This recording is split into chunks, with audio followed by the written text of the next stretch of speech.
tous, Gaël Dupré, maire de la commune de Cernac, délégué à Nîmes Métropole aux traditions taurines et à la culture, et aussi président de la SMAC de Paloma. Écoutez, je suis très heureux ce matin d'être présent sur le plateau et l'invité de Nemosus TV. Et je remercie Nordine pour cette invitation. A tout de suite pour l'interview. Bonjour Gaël. Bonjour Nordine, merci. Merci d'avoir accepté l'invitation sur Nemosus TV. Je suis ravi, c'est un honneur pour moi d'avoir un des plus jeunes maires du Gard. Troisième, je crois. Troisième, c'est ça? Ouais, je crois. Gaël, on va faire ton portrait. Tu peux te définir, tu peux parler de toi, tu vas te présenter, faire ton portrait. Bah écoute, ce que j'aime moi vraiment c'est les administrés, ce qui fait que tu te présentes et que tu as envie d'être élu. Et l'élu un peu c'est comme le délégué de classe dans une classe. Tu es là pour représenter l'intérêt général, pour faire avancer ta commune et avoir une perspective à long terme d'évolution sur ta ville. Donc c'est ce que j'essaie de faire humblement sur Cernac à mon niveau, une commune de 1800 habitants, mais voilà, il faut être passionné en tout cas pour l'investissement et du don aussi aux autres. Et comme une association finalement, on a un peu le même rôle, contribuer à l'avancement de la commune, mais aussi du territoire de manière générale, et heureusement Comment t'es venu cette passion de la chose publique? La passion elle est venue par la famille. Mon grand-père a été élu pendant 3 mandats, démarré un 4e mandat et malheureusement nous a quittés subitement. Mais donc forcément c'est quelque chose qui se transmet, l'amour, et accorder de l'amour aussi aux autres, être attentionné au quotidien en fait sur les besoins et surtout, je le redis, mais c'est vraiment ça pour moi aussi, avoir une vision. Et la vision de la commune, ben voilà, j'en ai une pour ma commune. Je suis heureux d'avoir été élu en 2020. En plus, on était 3 listés au premier tour. Et toute une équipe dynamique parce qu'on n'est jamais seul et on ne pourrait jamais rien faire seul. Et c'est la raison pour laquelle je suis heureux aujourd'hui d'être le maire de cette commune. Quelles sont tes priorités pour développer ton village? Les priorités, moi je suis convaincu que quand tu as un village où on dit qu'il fait bon vivre, c'est que tu as des piliers, à côté de moi, tu es les Romains, mais tu as des piliers que sur lesquels tu ne peux pas déroger. Le premier pilier, c'est la vie avec des commerces, un bar, une activité de boulangerie, des lieux de rencontre en fait. Et c'est ce qui fait qu'un village, on ne va pas le qualifier de dortoir, c'est ce qui fait aussi que tu vas avoir des habitants qui vont prendre un plaisir de venir se rencontrer avec des anciens qui ont des familles issues du village, de nouveaux habitants. Puis après, tu as le sujet de la santé qui devient de plus en plus préoccupant. Et donc, il faut pouvoir assurer peut-être une continuité avec des médecins. C'est ce qu'on essaie de faire. Je pense qu'on le verra un petit peu plus tard dans la discussion. Et puis, le tissu associatif, c'est le troisième pilier. Si tu n'as pas de tissu associatif, finalement, tu t'aperçois que les gens partent ailleurs. Parce que forcément, un tissu associatif, c'est des manifestations dans la commune. Donc, une vraie animation. C'est la possibilité pour les parents et les enfants de rester sur le village le week-end et le soir en semaine. Et donc vivre pleinement sur la commune. Donc c'est mes 3 gros piliers. Donc la proximité avec le monde médical, ouais. La proximité avec le monde associatif et les commerçants. Et les commerçants, bien évidemment. Exactement. Y a-t-il des initiatives prévues pour encourager des énergies renouvelables dans ton village? Oui, bien sûr. Sur les énergies renouvelables, pour te dire aujourd'hui, on a 3,5 hectares de panneaux photovoltaïques ont été mis en place. On a une belle ferme photovoltaïque donc qui permet quand même, puisqu'on le sait, l'électricité, c'est le circuit, elle prend toujours le circuit le plus court. Donc elle est à Cernac, donc inévitablement les Cernacois consomment cette énergie. Ça permet aussi d'avoir des recettes pour la commune qui nous permettent d'investir justement. On a construit d'ailleurs une nouvelle salle des associations grâce à cela, qui nous a permis de créer une école de musique, on y reviendra peut-être sur la partie culturelle, mais un club de tennis de table aussi qui s'est installé, de ping-pong. Donc on est vraiment dans cette philosophie, mais qu'elles permettent à la fois ces énergies renouvelables, non seulement de faire baisser les coûts énergétiques pour la commune, on en a installé aussi sur notre salle associative, sur notre groupe scolaire, on est pleinement en autoconsommation. Donc des économies significatives, on contribue nous aussi, on a notre part de responsabilité sur la baisse de ces énergies, mais aussi ça permet d'avoir des recettes complémentaires sur les terrains qu'on loue, donc finalement on a tout à y gagner en fait. Comment tu soutiens les associations locales? Nous, les associations, elles sont très nombreuses. Elles sont 25 à Cernac. C'est pas mal. Commune de 1800 habitants, 25 associations, c'est quand même significatif. Quand tu comptes qu'une association organise presque entre 3 et 5 manifestations par an, tous les week-ends, on a de l'animation à Cernac. Donc pour les soutenir, c'est quoi? En fait, c'est plein de choses. C'est la mise à disposition de salles communales. On s'en rend pas compte, mais forcément, ça a un impact et ça a un coût. Mais aujourd'hui, on a une salle qui est dédiée qu'à ça, qui fait 300 mètres carrés. On a une deuxième salle, une salle polyvalente que l'on appelle. Elle peut accueillir aussi bien un mariage que des réunions, mais que le tissu associatif le restant de la semaine. Donc c'est 2 salles finalement de 200-300 mètres carrés qui sont 100% mis en place et à disposition des associations. En plus de ça, on a un soutien financier, bien évidemment, où on leur dote une petite subvention chaque année, et puis surtout des soutiens humains. c'est-à-dire qu'on a nos personnels des services techniques, du personnel administratif, la police municipale qui sont là pour les aider à rédiger des arrêtés, qui sont là aussi pour installer du matériel, des scènes, des estrades, on peut imaginer des barnums. Et donc finalement on va acquérir du matériel qui va servir à toutes les associations, elles vont le mutualiser et nous en plus on va être là pour l'installer. Donc je pense que si on met des moyens humains, des moyens financiers et en plus qu'on leur met à disposition du matériel et des biens en parfait état et qu'on les entretient, je pense qu'elles ont toutes les clés pour réussir. Comment tu assures la sécurité dans ton village et surtout en particulier sur les routes, les lieux publics La sécurité, en fait, c'est pareil, tu as deux axes pour assurer la sécurité.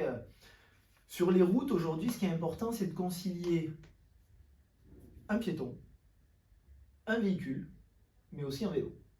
Alors, on le sait bien, on a en plus sur Cernac de la mobilité douce parce qu'on a la voie verte qui traverse notre village. On a 4 km du pont du Gard, donc c'est une vraie opportunité pour la commune. La voie verte qui a été créée par le département est un vrai atout aussi touristique, mais elle profite aussi bien aux Cernacois qui vont faire des petites promenades.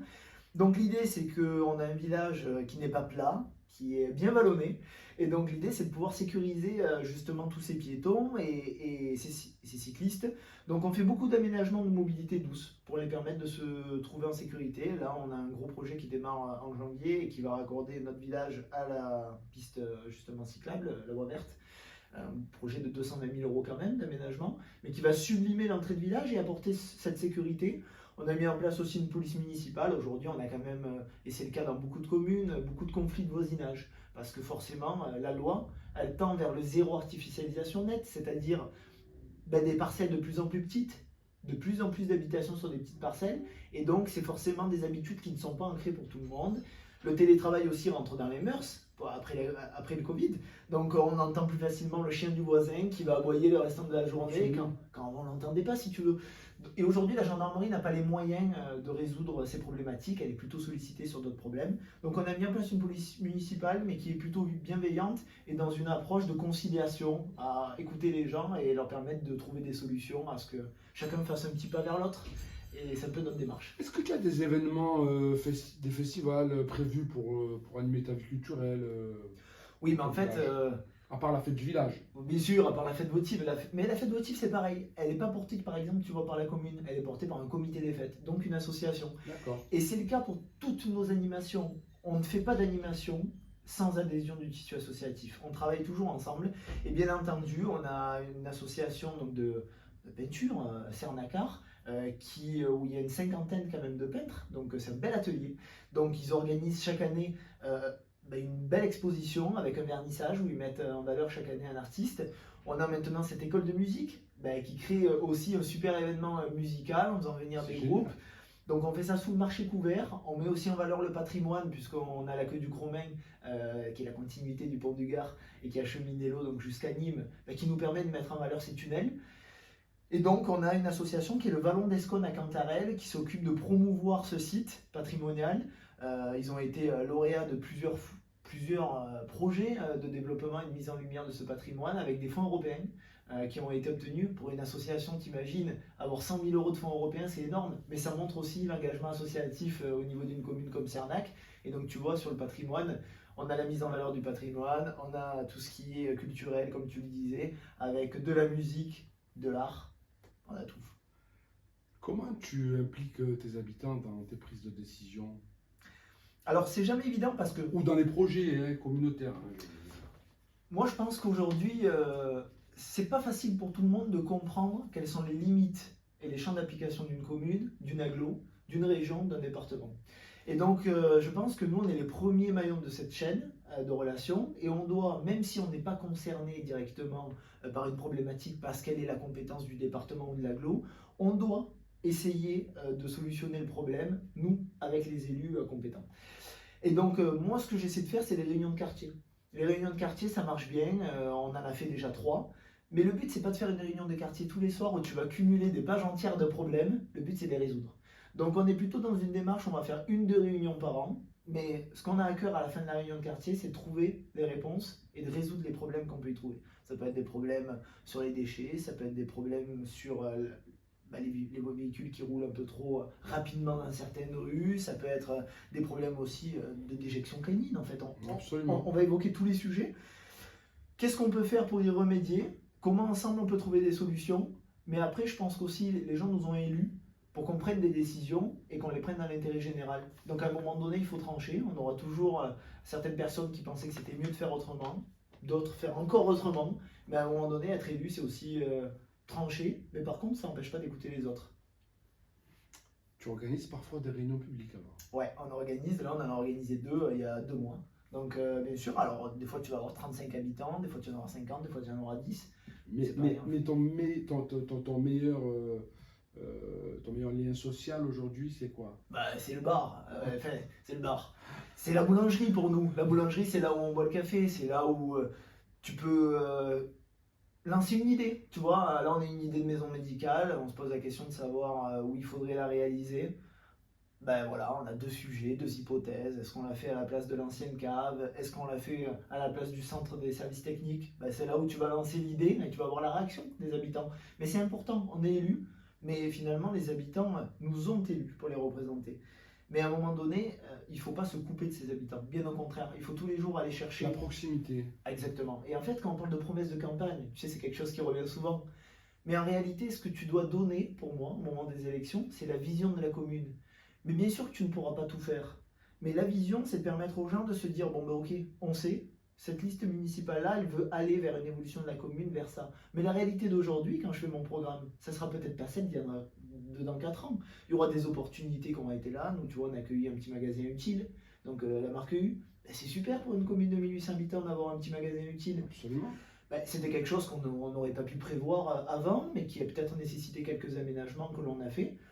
Et de la même manière, tu vois, on voulait déplacer au début la mairie. On voulait déplacer cette mairie pour en faire une nouvelle. Et en fait, non. La mairie, elle est au centre du village. On parle des fois d'église au centre du village. C'est la mairie, nous, au centre du village. Et quand tu réalises un petit peu, que tu prends du recul, la mairie, c'est ce qui fait que tous les jours, tu as du monde qui va traverser le village pour venir à la mairie. Il n'y a pas de contrainte sur le stationnement, finalement, parce que la journée, les gens travaillent, ils ne sont pas là. Donc, il y a des places de libre. Et le soir, où c'est un petit peu plus difficile de trouver des places pour se garer, c'est le moment où tu as besoin de laisser de la place libre pour les habitants pour qu'ils puissent rentrer chez eux et trouver un confort pour s'installer. Donc l'usage du service public, d'une bibliothèque, d'une mairie se prête complètement à rester dans le village en fait. Il ne faut pas le délocaliser ailleurs.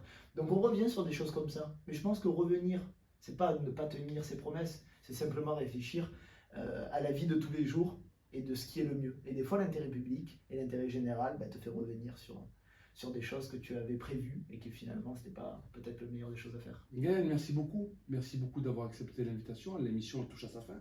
Mais j'avais une dernière question. Si tu avais un message aux habitants de Sernac, ce serait quoi?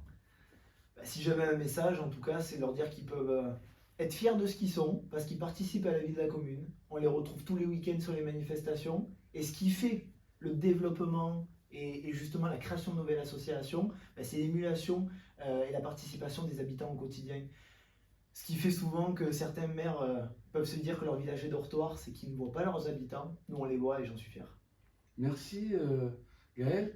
Je sais quoi, je vais aller faire un tour à Sernac parce que j'ai vraiment envie d'aller voir ça. Avec plaisir, Nordine, merci. Bonne journée à toi. Merci. Salut.